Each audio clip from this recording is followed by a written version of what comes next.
Paz do Senhor, irmãos. Bom dia. Estamos aqui mais uma manhã e nessa manhã nós estaremos numa outra reflexão, pensando também no nosso jejum, que nós estamos fazendo hoje em prol da nossa nação, pedindo ao Senhor mesmo que venha com sua misericórdia sobre nós e que realmente esse mal, vá embora, acabe com isso e que tentemos voltar à nossa normalidade, Vamos orar ao Senhor? Senhor, nós estamos em Tua presença, nós Te bendizemos, ó Deus, por mais esse dia, nós Te bendizemos, ó Deus, por mais esse domingo. Obrigado, Senhor, porque o Senhor tem nos dado vida, o Senhor Deus tem nos dado saúde, que possamos, ó Deus querido, vencer esses dias maus. Sabemos, ó Deus, que as coisas não vão tão bem assim quanto parece, mas pedimos a misericórdia do Senhor sobre as nossas vidas. Esteja conosco, Jesus. Fala conosco, Senhor, nessa manhã, que possamos aprender mais de Ti, Senhor, é o que nós Te pedimos, em nome de Jesus.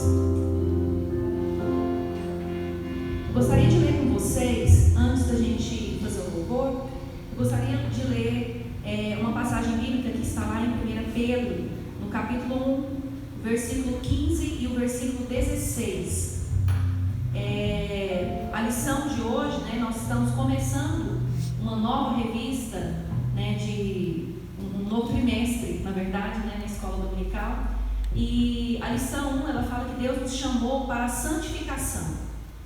A lição de número 1. E uma das passagens se encontra lá em 1 Pedro. Eu gostaria de ler com você. 1 Pedro, no capítulo 1, no versículo 15 e o versículo 16, que nos diz assim: pelo contrário, segundo é santo aquele que vos chamou, tornai-vos santos também vós mesmos em todo o vosso procedimento, porque está escrito: sede santos, porque eu sou santo. E eu vejo nessa passagem aqui está no imperativo: sede santos. Não nos dá nenhuma outra opção, é uma ordem, dizendo a nós: sede santos, porque eu sou santo. Então, que venhamos viver em santidade, como nosso Deus é santo, nós também devemos buscar a santidade a todo momento. Amém? Vamos começar louvando ao Senhor com um corinho que fala bem-aventurado. E eu pensei em cantar esse corinho e logo em seguida nós fazemos uma oração mesmo, clamarmos ao Senhor pela nossa nação. Esse corinho fala: Senhor, ouve a nossa oração, salva essa nação, sara essa nação. E nós vamos começar cantando esse corinho, amém?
ó Pai querido, possam confiar mais no Senhor, tendo a certeza de que o Senhor Deus fará grandes coisas. Os dias são maus, ó Pai querido, mas o Senhor Deus está conosco. Nos ajude a vencer, ó Deus, nesses dias maus.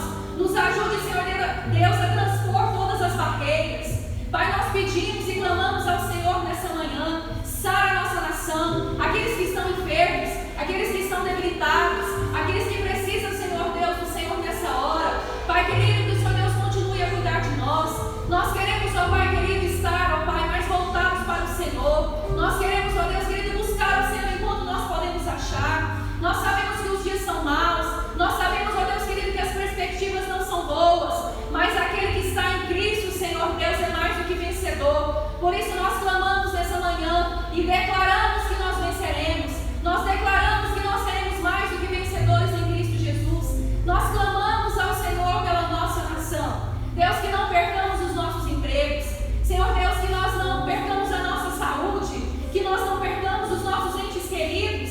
Pai, dá-nos estabilidade, que estejamos, ó Deus querido, firmados na rocha que é o Senhor Jesus, para vencermos esses dias maus. Por isso nós pedimos, nós clamamos e nós cantamos ao Senhor: sara a nossa nação, sara, Senhor Deus, a nossa nação. É o que nós te pedimos, em nome de Jesus, em nome de Jesus.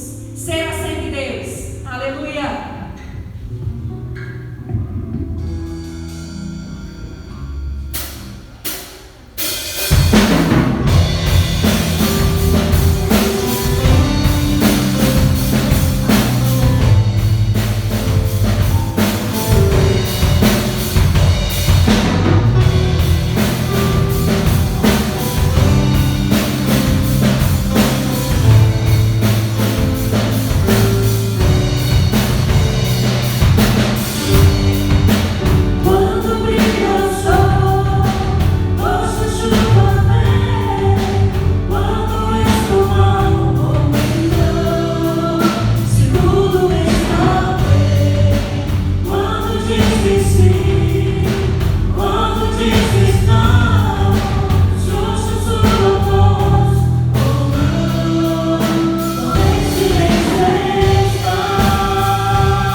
E a leitura bíblica principal está lá em 1 Tessalonicenses, no capítulo 4, do versículo 1 ao versículo 7. 1 Tessalonicenses, capítulo 4, do versículo 1 ao versículo 7. Versículo 1. Finalmente, irmãos, nós vos rogamos e exortamos no Senhor Jesus, que como de nós recebestes quanto à maneira por que deveis viver e agradar a Deus, e efetivamente estáis fazendo, continueis progredindo cada vez mais. Porque estáis inteirados de quantas instruções vos demos da parte do Senhor Jesus. Pois esta é a vontade de Deus, a vossa santificação, que vos abstenhais da prostituição, que cada um de vós saiba possuir o próprio corpo em santificação e honra, não com o desejo de lascívia, como os gentios que não conhecem a Deus, e que nessa matéria ninguém ofenda nem defraude a seu irmão, porque o Senhor, contra todas estas coisas, como antes vos avisamos e testificamos claramente, é o vingador, porquanto Deus não nos chamou para a impureza, e sim para a santificação. Vou ler mais uma vez o versículo 7. Porquanto Deus não nos chamou para a impureza, e sim para a santificação. Amém? O presidente do Brasil, mediante algumas reivindicações de alguns pastores no Brasil, atendeu esse pedido. Nós estamos hoje com o nosso jejum em prol do nosso Brasil, em prol da nossa nação, para que Deus intervenha como está intervindo e nos dê dias melhores e que haja um número mínimo possível de vítimas dessa pandemia aqui no Brasil. Esse é o nosso desejo, esse é o nosso clamor nesse dia, para que o Senhor Todo-Poderoso esteja agindo em nossa nação, para que esse mal não atinja as favelas, as comunidades mais pobres, as pessoas mais carentes, nem tampouco as que têm condições. Esse é o nosso desejo, esse é o nosso clamor, esse é o nosso pedido. Nessa manhã nós temos uma lição escrita pelo pastor Elias. Deus nos chamou para a santificação. Ele nos chamou, Ele nos chama e continuará a nos chamar para a santificação. E ele coloca aqui como pensamento, santos sem santidade são a tragédia do cristianismo. É uma frase do Tozer, e é uma verdade. Ele está completamente certo nessas palavras, porque é impossível haver verdadeiro cristianismo sem que haja santidade. Não há compatibilidade entre o cristianismo, o evangelho de Cristo, com o pecado. E quando a gente fala sobre santidade, nós precisamos falar também sobre pecado. E pecado tem várias definições. Uma delas é errar o alvo. E o pecado não condiz com a santidade de Deus. Deus é plenamente santo e não há compatibilidade dele para com o pecado. Não há. E pecado é aquela vasta enfermidade moral que afeta a raça humana inteira em todas as classes e níveis. É a falha e a corrupção da natureza de cada ser humano, naturalmente produzidas pela natureza de Adão em nós, pelas quais o homem se afasta da retidão original. Adão caiu e o pecado veio a todos nós. Todos pecaram. E nós entendemos que o pecado trouxe grandes situações para a humanidade. E o pecado, irmãos, nos leva para a morte. O salário do pecado é a morte. Então não tem como falarmos de santidade sem pensarmos acerca do pecado. E Paulo escreveu essa carta aqui, sua primeira carta aos Tessalonicenses, ele conseguia perceber todo o contexto daqueles dias. O mundo grego, romano, jazia na imoralidade. O pecado era abundante naqueles dias já.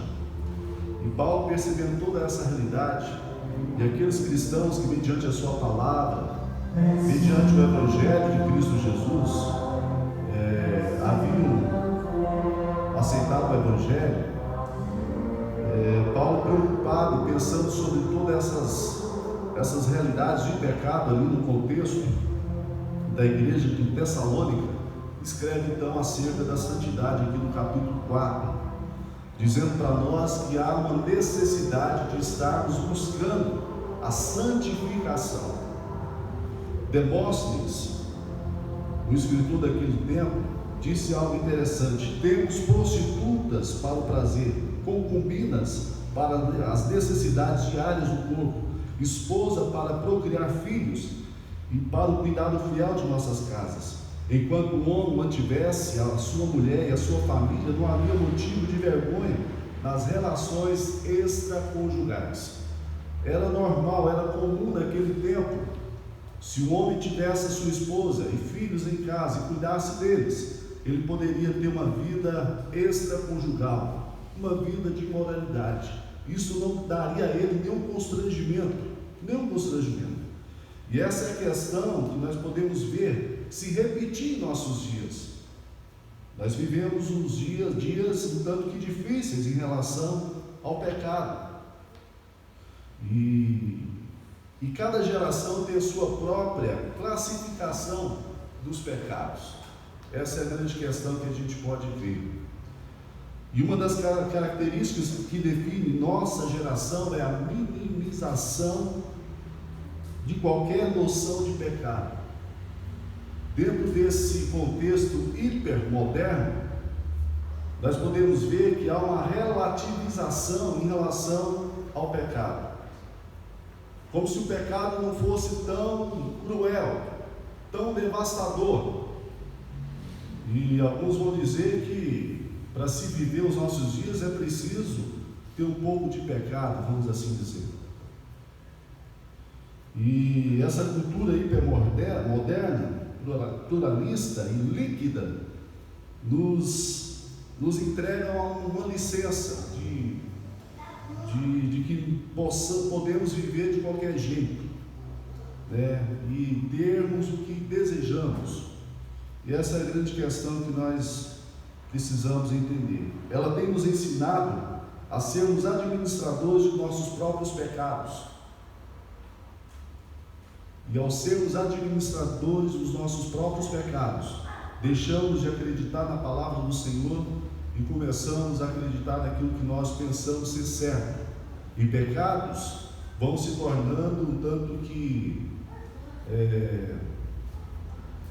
sem valor, no sentido de que alguns não têm nenhuma situação perniciosa para nós. E esse é o grande perigo dos nossos dias. E Paulo, pensando acerca de tudo isso, percebendo o quanto que isso era bem presente naqueles dias, escreve então acerca, da santificação, começando a exortar aqueles crentes de modo afetuoso, de modo carinhoso. E é por isso que ele diz: irmãos, Paulo vai trazer uma exortação, vai exortar aquela igreja, como também a todos nós, em relação à necessidade de santificação. E nós precisamos pensar sobre isso. E a lição desta manhã aqui nos mostra que o pastor Elias vai dizer para nós aqui na introdução que nós precisamos progredir, nós precisamos crescer em relação à nossa santificação. É verdade que nós não haveremos nessa vida de alcançarmos a perfeita condição de sermos santos, vamos assim dizer. Mas nós precisamos dia após dia crescermos, progredirmos no que se diz em relação à santificação. E ele coloca aqui o pastor Elias como primeiro tópico: maneira de agradar a Deus. E como nós podemos agradar a Deus? Vivendo em santidade, vivendo uma vida santa, buscando a santificação. O autor aos Hebreus, no capítulo 12, versículo 14, nos diz: segui a paz com todos e a santificação, sem a qual ninguém verá a Deus. É impossível agradar a Deus sem ter uma vida santa, sem termos esse processo de santificação em nossas vidas. Mas o que seria santificação? Diferentemente de regeneração, uma vez que nós estávamos mortos nos nossos delitos e pecados, uma vez que não havia em nós nenhuma condição, e não há nenhuma condição de, por mérito próprio, alcançarmos o favor de Deus, Cristo morreu por nós e nos justificou. E quando Ele nos justifica, Ele gera em nós então um novo nascimento, que se chama regeneração. Obra de Deus, exclusiva de Deus, em cada um de nós. Aquilo que Ele disse lá em João 3, para Nicodemos, um dos principais da sinagoga: importa-te nascer de novo, porque aquele que não nascer do Espírito não pode ver o reino de Deus. Então nós vemos aqui todo o processo: justificação, regeneração e agora santificação. O processo de santificação se dá mediante a obra da palavra, a obra do Espírito Santo, a obra do Deus triuno. Mas nós somos cooperadores desse processo de santificação. E é nesse sentido que o pastor Elias nos traz essa lição nesta manhã. A santificação é uma obra progressiva. Ela não é instantânea como é a obra da regeneração. Ela é uma obra progressiva. E nessa obra progressiva nós precisamos estar aptos, desejosos em participar dela. E essa obra de santificação começa já na regeneração. Uma vez que nascemos de novo, começa-se então o processo de santificação, mediante o Espírito Santo, através da palavra de Deus, conforme nós podemos ver lá em João 17: santifica-os na tua verdade, a tua verdade é a tua palavra, ou vice-versa. E o homem coopera no processo de santificação de modo ativo, conforme nós podemos ver lá em Efésios, capítulo 4, versículo 22 ao versículo 25. Qual é a natureza da santidade? Riley vai dizer o seguinte: a santidade é o hábito de ter a mesma mente de Deus à medida que tomamos conhecimento da sua mente, descrita nas Escrituras. Ele vai dizer também: o homem santo se esforçará por evitar todo o pecado conhecido, observando cada mandamento revelado. Ele vai dizer também: o homem santo esforça-se a ser semelhante ao Senhor Jesus Cristo. Não somente viverá a vida de fé em Cristo, extraindo dele toda a sua paz e força diárias, mas igualmente esforçar-se-á por ter a mesma mentalidade que nele havia, conforme a imagem do Filho. O homem santo seguirá o autocontrole e a abnegação, esforçar-se-á por mortificar os desejos do corpo, crucificando a carne com seus afetos e paixões. O homem santo seguirá o espírito de misericórdia e benevolência para com o próximo. O homem santo seguirá a pureza de coração, temerá toda imundície e impureza de espírito. Ele evitará aquilo que tende por atraí-lo a essas coisas. O homem santo seguirá a humildade e a sua atitude será de considerar os outros superiores a si mesmo. Um homem santo seguirá a fidelidade em todos os seus deveres e relações da vida. Um homem santo se caracterizará por uma mentalidade espiritual. E é interessante essas definições acerca da santidade, porque o que nós percebemos, irmãos, é que nós precisamos de fato sermos parecidos com o Senhor Jesus Cristo, aquele que foi santo, aquele que é todo-poderoso. Jesus viveu sua vida aqui nessa terra e não pecou. Não pecou. E nós precisamos olhar para o autor e consumador da nossa fé. Olhar o modelo de vida que Jesus teve. E é por isso que Paulo vai dizer: sede meus imitadores, como eu sou de Cristo. E nós precisamos buscar essa excelência de santidade. E é disso que a lição quer nos ensinar nessa manhã. Desse processo de santificação. E algumas áreas de nossas vidas, é o que diz o texto aqui, de 1 Tessalonicenses, capítulo 4, do versículo 1 até o versículo 8. Paulo exorta esses irmãos, como a todos nós, a buscarmos uma vida santa, a desejarmos vivenciar a santificação dia após dia, até que cheguemos à plenitude de Cristo Jesus.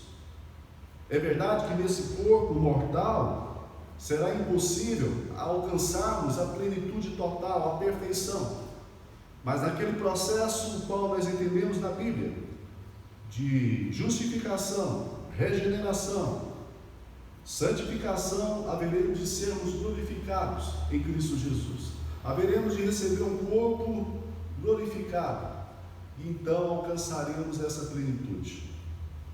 Mas é necessário que desejemos buscar essa santidade dia após dia, de modo progressivo, de modo contínuo,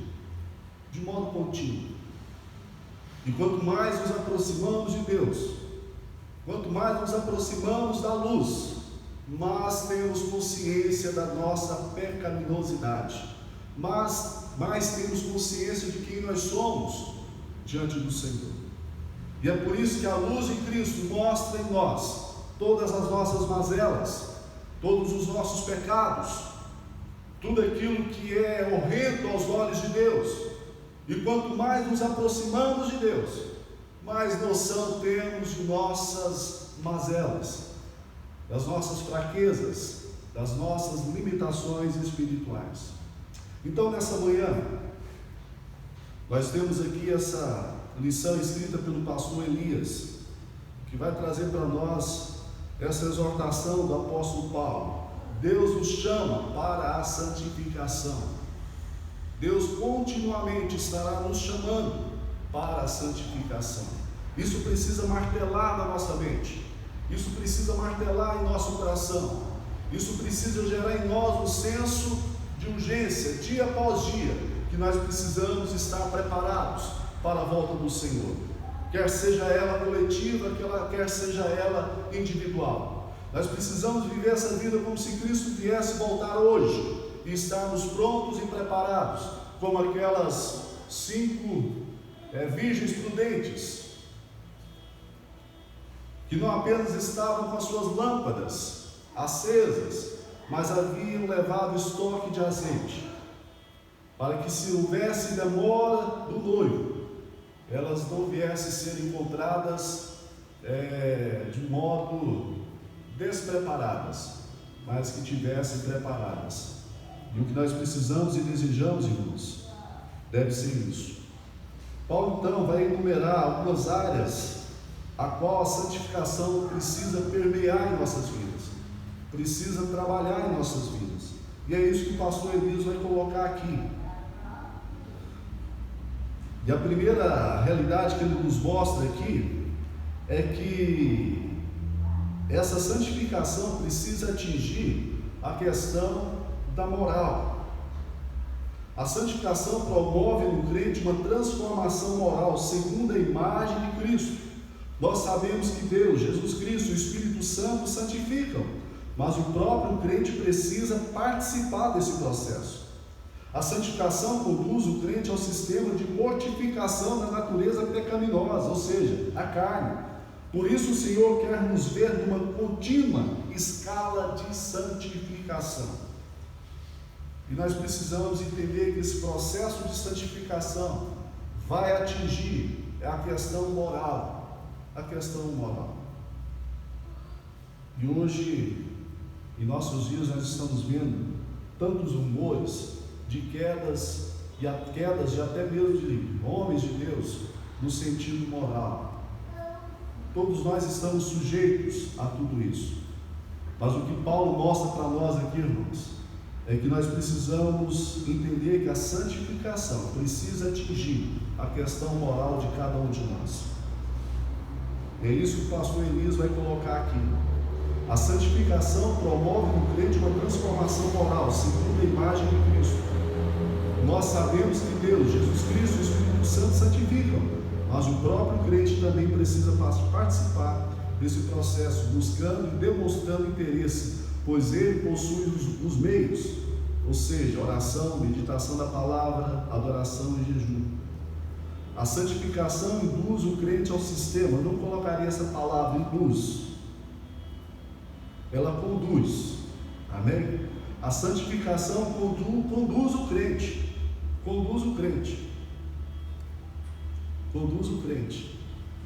para uma vida de santidade, né? Para um processo de santificação. É isso que a palavra do Senhor nos mostra. E Paulo vai deixar isso claro a todos nós, irmãos. Enquanto havia naquele contexto que estava ao redor, os cristãos ali em Tessalônica,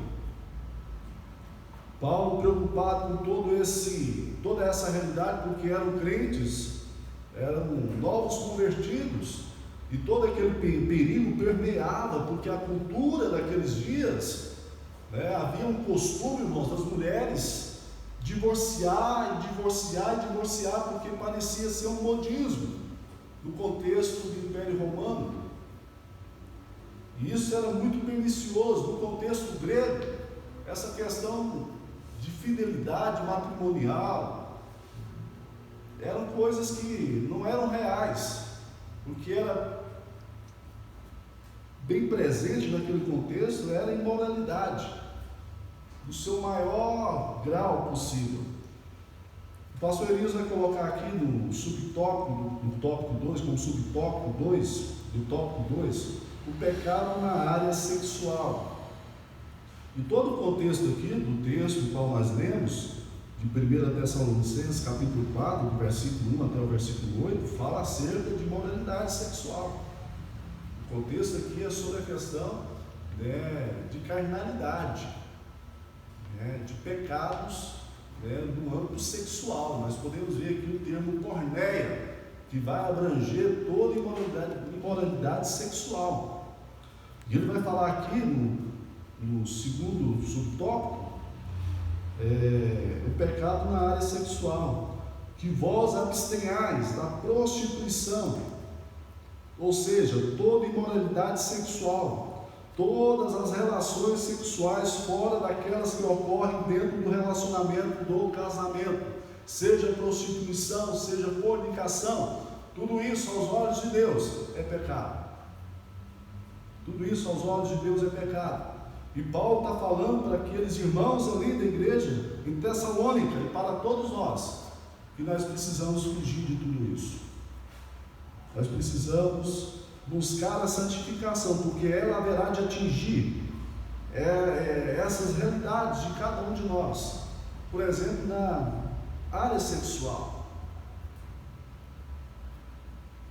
E foi Deus quem criou o sexo. E Deus criou o sexo de modo maravilhoso, para o homem e a mulher, para o esposo e esposa, para o marido e sua esposa.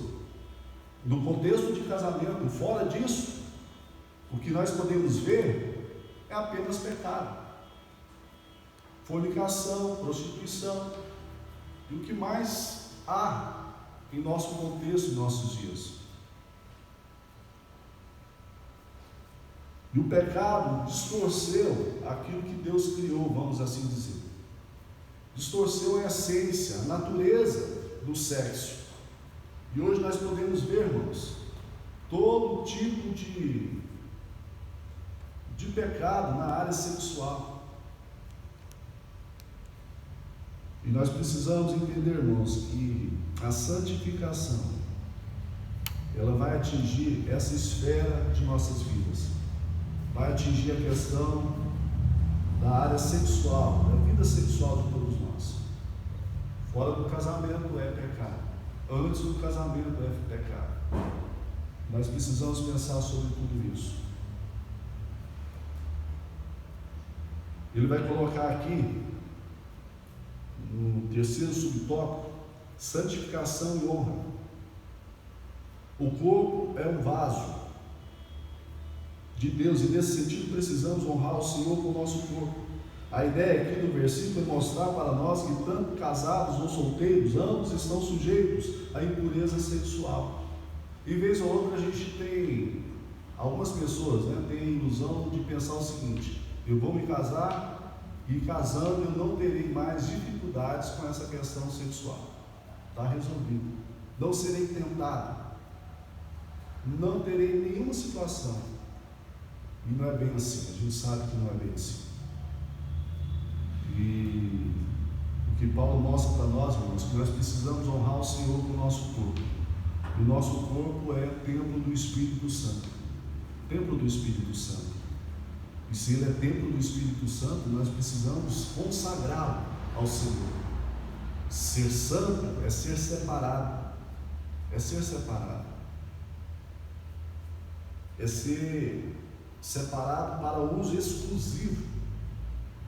Uso exclusivo do Senhor. Isso é ser santo. Então, possuir o próprio corpo de modo desonroso ao Senhor é algo que desagrada a Ele. Somos templo do Espírito Santo. Paulo está conclamando os crentes em Tessalônica e também todos nós a mantermos relações sexuais honrosas e puras com as nossas respectivas esposas. E pronto, e acabou.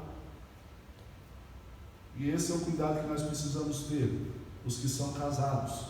Os solteiros precisam esperar no Senhor até se casarem. Esse é o princípio que a palavra nos ensina.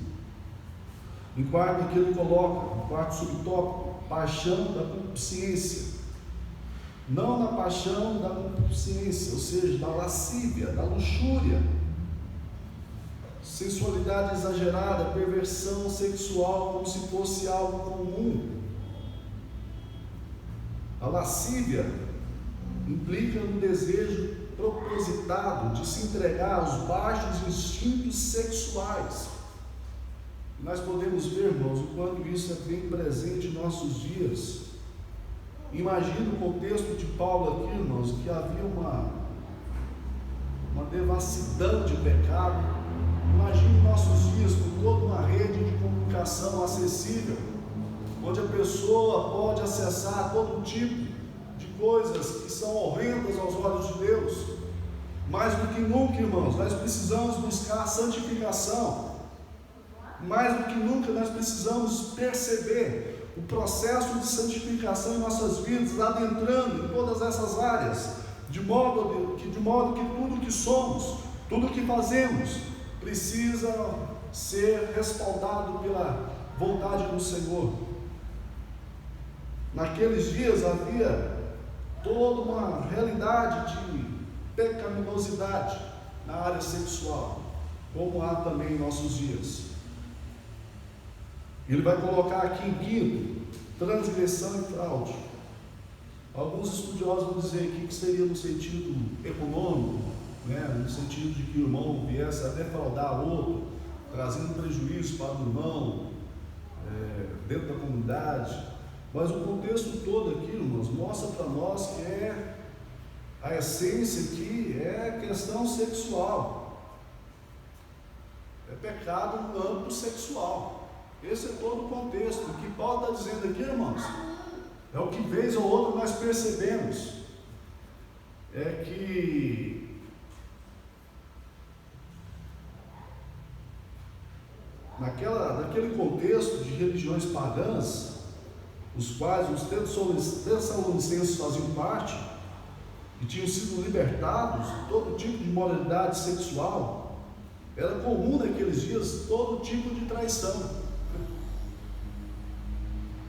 todo tipo de perversão, como havia lá em Corinto. No contexto religioso, a questão do pecado, em outros contextos também.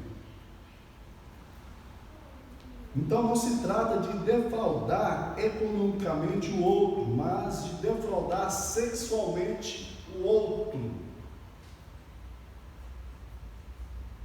E isso é perigoso, até mesmo no contexto de igreja, porque não atinge apenas os envolvidos, mas aqueles que estão no contexto desses envolvidos. Pode trazer prejuízo não só para quem cometeu o delito, mas também a todos aqueles que estão ao redor dessas pessoas. E em sexto lugar, ele vai colocar aqui responsabilidade e obediência. Deus não nos chamou para a impureza, e sim para a santificação. Deus nos chama para uma vida santa e não para uma vida de pecado. É isso que mostra para nós o versículo 7. Deus nos chama para a santificação e não para uma vida de pecado. E voltando um pouquinho naquela questão da transgressão e fraude, de defraudar o outro, diz o texto aqui, irmãos, que Deus é vingador, versículo 6. Porque muitas pessoas estão minimizando o pecado, de modo que, conscientes de pecar, eles pensam: eu vou pecar, eu vou ceder a essa tentação, porque depois Deus vai me perdoar. Alguns líderes ficam flertando com o pecado, alimentando seus vícios sexuais, pensando consigo: eu sou cara, eu sou bom, minha performance é muito boa, e no final de tudo, a minha comunidade haverá de me perdoar, minha esposa haverá de me perdoar, porque tudo depende também de outras questões, principalmente a questão econômica. Estão enganados, porque de Deus não se brinca. Diz o texto aqui: Deus é vingador. Deus pode até perdoar, mas não anula consequências do pecado. Deus não anula as consequências do pecado. Porque o sujeito pode pensar: poxa, Davi pecou e Deus perdoou a ele. Mas houve no coração de Davi, primeiramente, um genuíno sentimento de arrependimento. Não foi algo superficial. Ele se arrependeu por conta da relação íntima que ele tinha para com Deus. Mas o que nós podemos ver, irmãos, é Deus aplicando a sua justiça. E as consequências do pecado de Davi, ele teve que arcar com elas. Deus perdoou, mas as consequências vieram, e de modo cruel. O nosso Deus é justo, Ele é juiz, Ele é amor, mas Ele é Deus de justiça. Então o que nós precisamos entender, irmãos, é que requer de nós responsabilidade e obediência. O nosso Deus é santo, o nosso Pai é santo, e nós precisamos ser parecidos com o nosso Pai. Nós precisamos buscar a santificação, a santidade, porque a vida santa, uma vida de santificação, nos levará para o céu, mas uma vida de pecado nos levará para a morte e para o inferno. Essa é a pura realidade das Escrituras, e é por isso que Paulo aqui, na primeira carta sua aos Tessalonicenses, vai exortar não somente aquela igreja, mas todos nós, a buscarmos uma vida de santificação. E nessa busca por santificação, esse processo haverá de atingir várias áreas de nossas vidas, e uma dessas áreas será no âmbito sexual. E não pense você que isso não tem importância para o Senhor. Nós precisamos ter consciência disso, porque o pecado desagrada o coração de Deus. O pecado nos afasta de Deus. A exortação aqui de Paulo é tão importante para aquele tempo, foi tão importante para aquele tempo como é para os nossos dias. E talvez estejamos vivendo dias piores do que aqueles. Dias piores. E essa palavra se faz necessária a todos nós. para que possamos ter esse entendimento de que há uma necessidade de vivermos uma vida santa, santa, santa, santa. Uma vida santa. E essa santidade não quer dizer apenas no âmbito que alguns colocam, por exemplo, na questão exterior, e até mesmo de usos e costumes. É mais do que isso. É muito mais do que isso. É muito mais do que um cabelo comprido, né? Muito mais do que usar apenas uma saia. É muito mais do que isso, porque algumas saias são mais vulgares do que uma própria calça. É muito mais do que isso, irmãos. É uma vida interna que expressa uma santidade que já está dentro da pessoa, de uma comunhão real e verdadeira. E todo o proceder da pessoa, seja no vestuário, seja nas palavras, seja nas ações, demonstram essa santidade. Não é algo superficial, mecânico, administrado, de modo teatral, não. É algo que é natural de todo aquele que vive uma vida santa, uma vida santa. Eu queria terminar minhas palavras essa manhã lendo o texto de Romanos, capítulo 8. Paulo vai dizer lá naquele texto, capítulo 8, versículo 12 e 14. Assim, pois, irmãos, como devedores não à carne, como se constrangidos a viver segundo a carne, porque se viverdes segundo a carne, caminhais para a morte. Mas se pelo Espírito mortificardes os feitos do corpo, certamente vivereis. Pois todos os que são guiados pelo Espírito de Deus são filhos de Deus. E se nós somos filhos de Deus, se nós somos guiados pelo Espírito Santo, nós precisamos viver mediante o Espírito Santo. Nós não podemos viver segundo a carne. O pecado não terá mais domínio sobre nós. Nós não somos mais escravos do pecado. Fomos livres do domínio do pecado. E é proposto a nós, mediante a palavra de Deus, a possibilidade de vivermos uma vida santa, de modo progressivo. Eu preciso ser amanhã um crente melhor do que hoje, e assim por diante. Eu preciso ter uma vida de santificação a cada instante da minha vida, que eu possa olhar no retrovisor da minha história e entender o seguinte: poxa, hoje eu sou o melhor crente do que ontem de ontem, do que um mês antes, um mês atrás, e assim por diante. Esse é o desejo do Senhor para o meu e para o seu coração, que venhamos buscar a santificação, sem a qual ninguém verá a Deus. No céu não entra pecado, lá não entra pecado, e nós precisamos pensar sobre isso. Tudo que está acontecendo, tudo que está ocorrendo no mundo todo, demonstra sinais de que Jesus está voltando. E nós precisamos estar preparados, com as nossas vestes limpas, lavadas pelo sangue do Cordeiro, alvas, brancas, porque é isso que Deus deseja, o Senhor Jesus deseja encontrar em sua noiva, uma noiva preparada, com as suas vestes limpas e desejosa pela sua volta. Que Deus possa abençoar sua casa, sua família, possa abençoar todo o seu lar. Amém? Vamos orar. Deus amado, todo-poderoso, nós te louvamos pela tua santa palavra, porque é a tua palavra que nos dá direção, é a tua palavra que nos mostra a verdade. Senhor, que venhamos buscar uma vida santa, que desejemos, ó Deus, passarmos pelo processo de santificação, dia após dia, até que cheguemos à plenitude do Senhor, quando formos glorificados.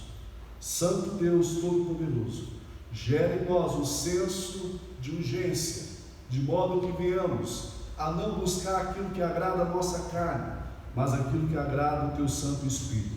Que sejamos guiados pelo Espírito do Senhor, que não venhamos satisfazer os desejos da carne, mas satisfazer aquilo que o Espírito Santo quer em cada um de nós. Que possamos frutificar o fruto do Espírito em nossas vidas. Que sejamos guiados não pela nossa carnalidade, mas por uma vida remida e santificada em Ti, ó Santo Deus. É o que nós pedimos a Ti no nome do Senhor. Amém e amém. Meus irmãos, eu queria dizer para vocês que nós estamos aí ainda nesse processo de quarentena, não podemos ainda ter os nossos cultos presenciais, mas eu queria convidar você a participar da nossa rede social, a participar do nosso Instagram, do nosso canal do YouTube, amém? Nós estamos falando do amor de Deus, do amor do Senhor Jesus por essas tecnologias e entendendo que o Evangelho do Senhor precisa ser propagado. A igreja não parou, nós não podemos nos reunir coletivamente, mas estamos trabalhando, estamos orando, estamos caminhando e avançando conforme diz a palavra do Senhor. Nosso pedido é que você esteja orando por nós, pela nossa igreja, esteja participando das nossas lives, das nossas plataformas digitais, para que o Evangelho seja divulgado e pulverizado no coração das pessoas. A nossa igreja estará aberta hoje pela manhã até às 10h30. Se você quiser trazer o seu dízimo, a sua oferta, amém? A nossa oferta de escola bíblica dominical é toda direcionada para missões. E nós não desejamos e não queremos de modo algum deixarmos de investir na obra missionária. Então peço a você, continue trazendo as suas ofertas, seja fiel ao Senhor nesse momento. Seja fiel ao Senhor nesse momento, é o que eu lhe peço no nome do Senhor. Deus abençoe, um ótimo domingo, na presença do Senhor, e até às 19 horas, o nosso culto à noite, via live. Deus abençoe a todos, amém.